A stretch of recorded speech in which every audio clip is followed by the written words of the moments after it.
Hi, scholars. I hope you guys are ready for another EL lesson. The past few weeks, we've been talking about how birds use their different body parts to help them survive. Now, we know through doing research that all birds have wings, beaks, feathers, and feet. Now, this week, we've been focusing on how birds use their beaks to help them survive. And we've started reading our story, Beaks. Now, do you remember the birds we learned about so far this week as we read our story, Beaks? We read about a couple different birds and how they use their beaks to survive. What were some of those birds that we already talked about?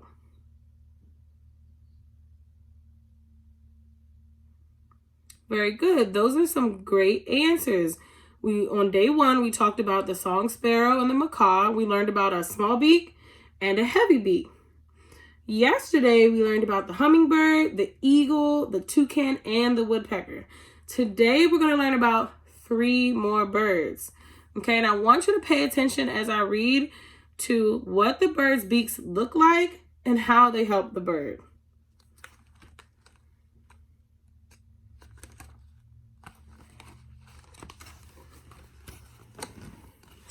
Beaks are even made upside down. Flamingos. A flamingo's beak looks ridiculous until you see how the flamingo eats. Flamingos feed with their heads upside down. Standing in shallow lakes and marshes, they draw water through their beaks by using their muscular tongues as pumps. Special strainers in the beak filter out the tiny plants and animals that the flamingo eats. Pigments in these foods give flamingos their bright, dizzying colors. So pay attention to what the flamingo's beak looks like. What did the author tell us is very special about the flamingo's beak? Yeah, the flamingo's beak looks kind of crazy because it's upside down, and that's how they eat. So it helps the flamingo to filter out the foods that it eats as it feeds in the lakes and the marshes.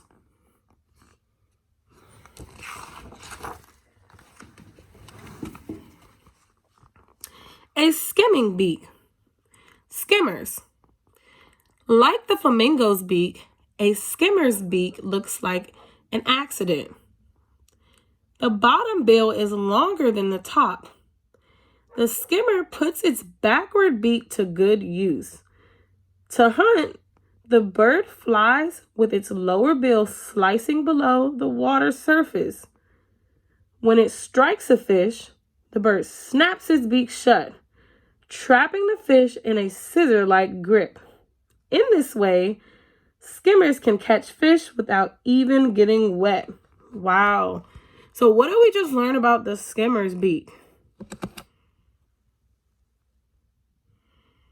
Very good. The skimmer's beak is backwards because the bottom bill, as you can see here, is longer than the top bill.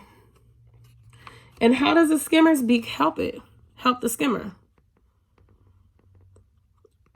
Yep, it helps the skimmer by helping it to catch fish without the skimmer even getting wet because it traps the fish in a scissor-like grip. A swishing beak. Spoonbills. Spoonbills have flat paddle-shaped beaks.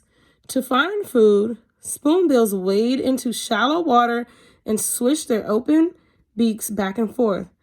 At the same time, birds use their feet to stir up mud and the animals in it. Like skimmers, they hunt by touch, snapping their beaks closed on insects, fish, and other prey. Hunting in groups probably helps spoonbills stir up more food than hunting alone. So pay attention to the spoonbill's beak. Think about what it looks like and how it helps the spoonbill.